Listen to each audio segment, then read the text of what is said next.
Ouais, bonjour à tous. Une petite introduction avant de vous présenter une partie de jeu dans une toute prochaine vidéo. Là, voilà, donc je me suis remis à HeroQuest et finalement au vrai HeroQuest, entre guillemets, dans la mesure où j'ai découvert, alors peut-être tardivement pour certains d'entre vous, mais voilà, récemment, le jeu solo, enfin en tout cas coopératif, sans maître du jeu, basé sur un deck de cartes créé par donc HeroQuest France.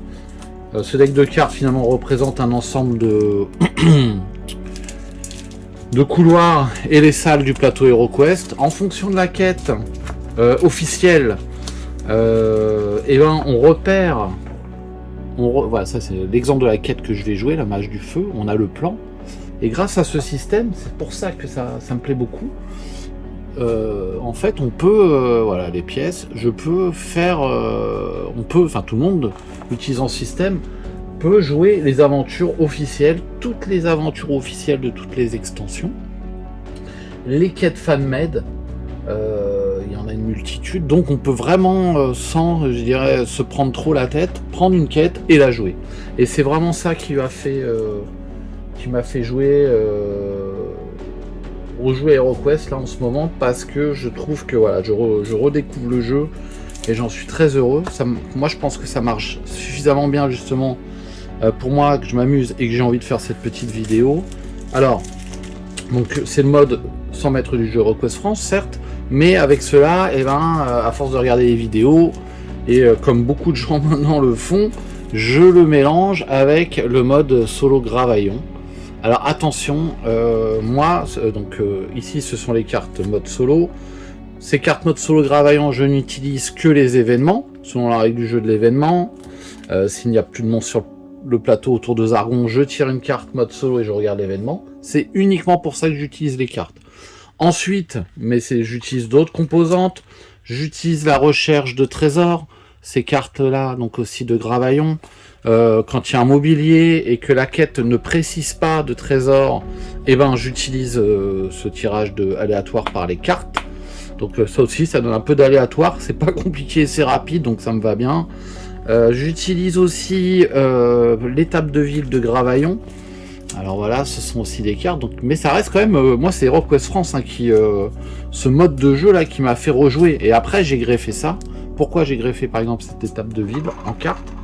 Et c'est simplement parce que les modes HeroQuest France et Laurence du 13 sont très bien, mais j'ai pas eu le temps encore de les digérer, des intégrer, donc je suis parti sur cette étape de ville par carte. J'aime bien aussi les cartes, et du coup ça marche. Moi pour l'instant ça a bien marché, donc je l'ai gardé, et c'est plus simple. Donc je pense que c'est plus rapide aussi que les étapes de voyage. Donc je ne fais pas les étapes de voyage par HeroQuest, Laurence du 13, HeroQuest France. Je fais juste vraiment ces cartes. Donc voilà, ça c'est déjà 3 composantes de Gravaillon, les modes solo, l'étape de ville, la recherche trésor. L'essentiel par le mode HeroQuest France, les cartes exploration. Donc moi finalement aussi, pourquoi je me suis lancé dedans rapidement, j'avais il y a longtemps, il y a quelques années, finalement imprimé et découpé des couloirs. J'avais fait aussi des pièces là. Alors, je sais pas, voilà, on voit mieux là, excusez-moi, des pièces comme ça. Donc je l'avais fait. Alors ce que j'ai rajouté là, c'est une impression noir et blanc. Du plan que je vous ai montré là, du plan du plateau HeroQuest. Comme ça, elles sont tout de suite à disposition. Je sais lesquelles, quand je tire une carte, je sais quelle tuile aller chercher. Donc ça, je me suis pas imprimé de plateau en 3 dimensions. J'ai pas refait. J'ai des tuiles que j'avais faites en polystyrène extrudé ou en carton mousse. Ça, je les utilise pas finalement. Là, j'utilise ça va très vite. C'est peut-être un peu moins sympa, mais ça va très vite, et c'est ce que je recherchais aussi. Donc voilà, ça c'est pour les composants. J'utilise évidemment les dés HeroQuest. Alors voilà, donc j'en ai pris 2 sets, ceux avec première lueur. Et celui du jeu de base, j'utilise les cartes artefacts, équipements, trésors du jeu, bien entendu. J'ai sorti les 4 cartes mercenaires, au cas où, justement, une carte trésor, recherche trésor, pardon, me disent de récupérer un mercenaire. Voilà, j'utilise les 4 héros de base de la boîte. Donc le barbare, pardon, le magicien, le nain et l'elfe. J'utilise ensuite en termes de règles, donc rapidement, je vous dis ça, en termes de règles, j'utilise la règle des points d'esprit. Donc qu'est-ce que c'est la règle des points d'esprit que j'applique? C'est effectivement un personnage peut utiliser un point d'esprit pour relancer ses dés quand lui il fait une action, c'est-à-dire le combat, la défense, le déplacement, grosso modo c'est ça.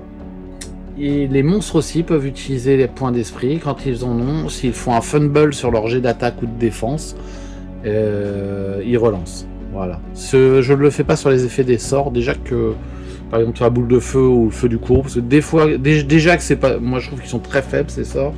Alors, effectivement, je vois pas du tout l'intérêt d'appliquer les points d'esprit là-dessus. En tout cas, sur les monstres, c'est sur un fumble. C'est-à-dire que s'ils réussissent un crâne en attaque sur 4 dés d'attaque, ils peuvent pas relancer. C'est vraiment quand c'est fumble. Donc ça, c'est la règle des points d'esprit que j'applique. Qu'est-ce que je fais ensuite? La règle d'initiative avec les personnages et les monstres quand il y en a. Donc j'ai pris les personnages de première lueur. Je fais un petit deck comme ça, il y a 4 cartes. Quand il y a des monstres, j'ajoute les monstres. Je fais, les monstres apparaissent, ils jouent au tour de Zargon. Le tour se finit, je les ajoute dans la pile du deck d'initiative. Pardon, ici. Je mélange et je tire. Voilà, l'ordre d'initiative. Donc ça, moi je trouve vraiment c'est top. Ça rajoute, en tout cas ça m'amuse. Donc pour moi ça rajoute beaucoup d'amusement. A priori ce serait issu de la V2 de Gravaillon. C'est Voptis qui me l'a mis dans un post. J'avais oublié, j'avais joué un peu à la V2, mais je me souvenais pas de ça. C'est vrai que ça fait un bail. En tout cas, ça, je trouve ça super. Donc je l'applique. Qu'est-ce que je joue d'autre comme petite règle? Donc les points d'esprit, ça. Oui, je n'utilise pas le ciblage. J'utilise pas le ciblage. C'est plutôt là, Laurence du 13, sa règle est pas mal. Alors moi je suis pas aussi strict, en tout cas le monstre va cibler le héros le plus proche en général. En tout cas celui qui voit c'est le plus proche, s'il en voit qu'un. Parce que voilà, il va cibler celui-ci. S'il y en a plusieurs, pour moi c'est le plus proche. Alors c'est vrai que Laurence du 13 dit celui avec le moins de points de vie. Ça je l'ai pas joué. Peut-être que je vais essayer, je sais pas. En général, le plus proche, surtout si c'est des morts vivants qui attaquent et qui n'ont pas de raisonnement, je vois pas pourquoi ils iraient chercher celui avec le moins de points de vie. Bon, il y a peut-être, on peut trouver toujours une raison, hein, mais et donc je fais ça. S'il y a un engagement en combat et que il y a un switch, par exemple, j'utilise le switch, et ben le monstre va continuer à combattre avec la personne avec le personnage avec lequel il est en confrontation. Et il peut se prendre des coups des autres, mais il est engagé dans le combat, il a du mal à détourner son attention. Alors ça, effectivement, on verra parfois. Bon, c'est comme ça que je le joue. Effectivement, c'est peut-être un peu moins tactique, mais je trouve que ça donne en termes d'immersion. Je trouve que ça marche en tout cas. Voilà, on verra en jeu. Ça, c'est pour donc il n'y a pas de ciblage. Donc je mentionnais, je joue avec le Switch, en tout cas quand j'y pense. Donc ça, je fais pas mal d'erreurs, hein, je suis désolé. Mais ça fait partie du jeu. J'ai une petite tête, donc je fais des petites erreurs, mais je m'amuse quand même. Et à la fin, je crois que c'est pas super préjudiciable. Sur les autres règles, donc que j'essaye d'appliquer les règles de HeroQuest France sur les couloirs. Donc quand il y a un couloir qui est révélé, qu'il y a des monstres sur la carte, la map de la quête, je regarde les monstres, je les compte, je lance un D6, je prends le nombre de monstres du plus faible au plus balèze, correspondant à mon nombre tiré sur le D6, et je les mets dans le tiroir, dans le couloir révélé. Donc c'est pas plus compliqué que ça. Je trouve que ça évacue les monstres un peu rapidement dans les couloirs, mais voilà, j'ai pas réfléchi à notre règle. Ensuite, pour les pièges, alors les pièges, je compte le nombre de pièges dans les couloirs. Alors bon, pour les pièces, c'est un peu différent, mais dans les couloirs, je compte. Bon, en général, il n'y en a pas beaucoup des pièges. Dans la quête que je vais faire après le match du feu, j'ai l'impression qu'il y en a beaucoup plus. Mais donc en général, je tirais aussi un D6 et je regardais si le piège était dans ce tiroir, dans ce tronçon de couloir, pardon. Et si c'était un 3, 4, 5, 4, 5, 6, pardon. Et voilà, mais là je vois qu'il y en a quand même beaucoup plus ici. Il y a 1, 2, 3, 4, 5, 6, 7, 8, 9. Alors je compte 9 pièges pour 8 couloirs, donc de toute façon, pour moi, il y a pratiquement Bon, je vais appliquer la même règle, en plus que les monstres, je pense. Du coup, voilà, j'appliquerai la même règle, je lance un D6, je regarde combien il y a de pièges. Non, je sais pas. Pour l'instant, moi je suis pas à l'aise avec on m'entend. De toute façon, je suis pas à l'aise avec cette règle des pièges. Donc, qu'est-ce que je lis là dans le manuel d'HeroQuest France? Tac, tac, tac. J'y retourne les pièges. Pour les passages, avant de débuter une quête, consultez le plan original. Le but est de savoir s'il y a des pièges présents dans les couloirs de cette quête. Et si oui, et combien? Et de quelle nature. Lorsque vous entrez dans un couloir piégé, procédez de la même manière que dans une pièce qui comporte un piège. Voilà. Mais le problème, c'est que comme c'est aléatoire, moi je peux pas dire tiens, en tout cas, à part les doubles et les simples, je peux faire la différence, mais j'ai du mal à faire la différence à un 7, un 8, un 6, un 5 de longueur par rapport au plan. Donc je pense que j'ai loupé un truc dans la règle d'HeroQuest France, mais en fait, ce qui va se passer, c'est que on va travailler peut-être par analogie de longueur, mais je crois que c'est pas possible. Donc, je vois, il y en a deux parfois là en jonction. Donc, j'ai donné compté 9, il y a 8 couloirs. Voilà, donc je pense qu'il y en a quand même. Je vois, il y a un seul couloir, 2 couloirs pour moi où il n'y en a pas. Donc, bah voilà, ça sera un peu le point délicat, c'est la gestion des pièges dans les couloirs, dans les pièces, il n'y a aucun souci, le piège est indiqué, il y a une détection de piège, le héros détecte ou détecte pas, il détecte, c'est bon, pas besoin de désamorçage avec le nain ou autre, c'est tout bon. S'il le détecte pas, je considère qu'il tombe dedans ou qu'il le déclenche, et ça permet de rester un peu plus fluide sur le jeu. Ça marche. Moi, je trouve que ça marche aussi en termes d'immersion. Pour les couloirs, je vous avoue que effectivement, j'avais pas préparé ce point là pour la vidéo, mais je n'ai pas préparé grand chose, vous me direz. Mais je pense qu'on verra. On verra en jeu. Je crois que c'est pas l'essentiel, mais il y aura pratiquement au moins un piège par couloir. Ça, c'est à peu près sûr. Donc, on a fait les pièges, les portes secrètes. C'est pareil que pour les pièges dans c'est s'il y a une porte secrète, alors 2d6 en dessous des points d'esprit plus des points de corps du personnage. Si c'est en dessous ou égal, le test est réussi et la porte secrète est détectée. Si elle n'est pas détectée, elle se déclenche, elle s'ouvre et la pièce adjacente, ou en tout cas voilà, le lieu vers lequel la porte secrète mène est ouverte, et s'il y a des monstres, les monstres se jettent dans la pièce du héros qui a découvert, enfin qui a ouvert la porte secrète. Voilà, je sais pas si on aura le cas dans cette quête. Donc, qu'est-ce que je peux dire de plus? Je pense que on a fait le tour. Pour les monstres, je vais prendre j'ai testé deux fois. J'ai testé 2 fois là les monstres avec matrice, zombies et momie. Bon, je suis pas convaincu du tout, pas parce que les matrices sont mal pensées, mais parce que je trouve que dans mes parties, quand j'étais confronté aux zombies ou à la momie, finalement les comportements s'adaptaient pas à l'action de jeu naturelle qu'aurait dû avoir le monstre. Voilà, donc je vais tenter, c'est la première fois sur la prochaine quête d'utiliser le système élite champion de Laurence du 13, et je pense que ça va quand même améliorer le sujet, parce que un truc, donc, la quête que je viens de finir, c'est l'enchanteur disparu avec Wardos qui est un simple zombie à la fin. Franchement, la quête était sympa grâce au système de jeu. D'ailleurs j'ai fait une vidéo, elle dure 4 heures, donc je me suis dit c'est peut-être un peu long, donc du coup je me suis dit je vais faire cette petite vidéo de quelques dizaines de minutes, ou voilà, je sais pas combien on est, voilà, 15 minutes, voilà, d'une vingtaine de minutes je pense, pour expliquer le système de jeu et pas le faire au début de la partie. Mais bon, quoi qu'il en soit, j'ai joué ça, et à la fin, le zombie, bah, il était complètement nul, quoi. Il est mort, il n'a rien fait, il est mort tout de suite. Mes héros sont rentrés dans la pièce, ils m'ont tué. Alors, est-ce que j'ai bien appliqué les règles? Je pense que oui.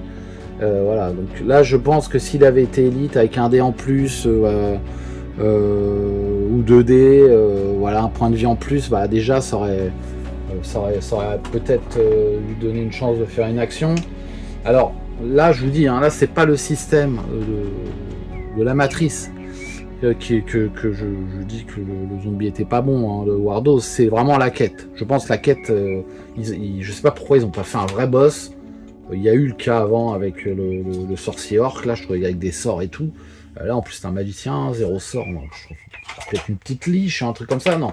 Donc, je pense que la quête était très mauvaise en termes de boss.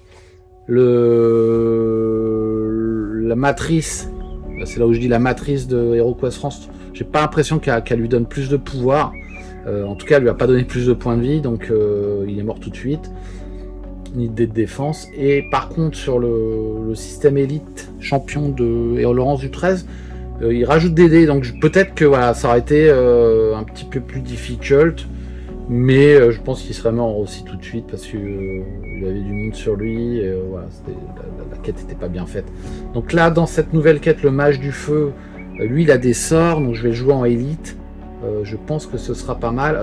Il y a surtout les momies qui sont avec, qui sont en élite au lieu d'être en normal. Donc c'est vrai que dans chez Wardos, l'enchanteur disparu, il y avait les guerriers de la terreur, mais les gars de la terreur, c'était pas le boss, quoi. Donc effectivement, à un moment, il y a eu une petite difficulté, mais voilà, moi j'attendais vraiment un affrontement. Voilà, une quête, à la fin, il y a un affrontement final épique. Bon là, il y a pas du tout, pas du tout. Donc on verra dans le match du feu ce que ça donne. Je pense que ça sera un peu mieux. J'ai l'impression que la quête est un peu plus difficile aussi. Donc ça c'est pas mal. Moi j'ai donc les 4 personnages, ils se sont stuffés. Ils sont partis de la quête nouveau départ, ensuite le hall de Rogar, et ensuite on est parti direct sur toutes les quêtes. Donc voilà, là on est à la quête 8. Je pense que le nain est bien stuffé avec l'armure de Borin qu'il a récupéré. Je crois que c'est le barbare, il a juste un bouclier, il a un casque en défense, mais il n'a pas trouvé une arme plus forte. Donc il a que 3, et le nain lui a trouvé il a acheté la hache de combat. Et ça fait mal. Franchement, voilà, ça ils se sont stuffés. Moi j'aime bien. L'elfe joue les sorts de l'air et le magicien les autres. Voilà. Donc je pense que j'ai fait le tour. Je rentre pas plus dans le détail des règles. On va les appliquer en jeu. Je retenais à remercier aussi très fortement, chaleureusement, mais vraiment sincèrement, HeroQuest France pour son deck de cartes. Qui représente le plateau HeroQuest. Alors je pense que voilà, même moi j'avais découpé c'est pas quelque chose de, je pense qu'il n'est pas le seul à y avoir pensé, loin de là, mais par contre moi je suis tombé sur son deck. Le deck de cartes est bien, son système de jeu est bien, donc voilà, moi je tiens vraiment à le remercier de ça. Je tiens à remercier Laurence du 13 aussi avec ses vidéos, j'en ai regardé quelques-unes, qui m'a redonné envie de rejouer au jeu. C'est grâce à lui, donc c'est pour ça aussi que j'ai fait pas mal de quêtes, je tente des vidéos. C'est aussi pour partager un peu ce plaisir que j'ai eu à jouer. Et donc merci aussi pour son système de jeu complémentaire à HeroQuest France. Franchement, Je fais ça parce que ça m'a apporté du plaisir ces derniers jours, et c'est très important. C'est suffisamment important juste pour faire un petit mot comme ça dans une mini vidéo que peut-être personne verra, mais voilà. Et enfin, effectivement, un grand merci aussi à Gravaillon. Alors Gravaillon, bon, il est sur tous les fronts, donc merci pour les ajouts que j'ai pu, voilà, ces petites fonctionnalités que j'ai pu ajouter, qui eux sont dans un autre cadre à la base, qui lui est propre, mais voilà, ça se mélange bien. Donc Gravaillon, merci pour la V2 qui m'a fait aussi découvrir un nouveau jeu. Merci pour la 2.5 qui m'a fait utiliser beaucoup de feuilles que je découpe maintenant. Mais surtout, voilà, merci pour votre contribution. Ça fait, je pense que je suis pas le seul, hein, je pense qu'il y a beaucoup qui jouent grâce à vous. C'est un vieux jeu. Moi j'avais très peu connu hein, quand j'étais gamin, enfin j'étais ado. 89, 90, j'étais même voilà, je sortais de l'adolescence, donc j'étais plus à jouer aux jeux vidéo là sur Amiga et tout.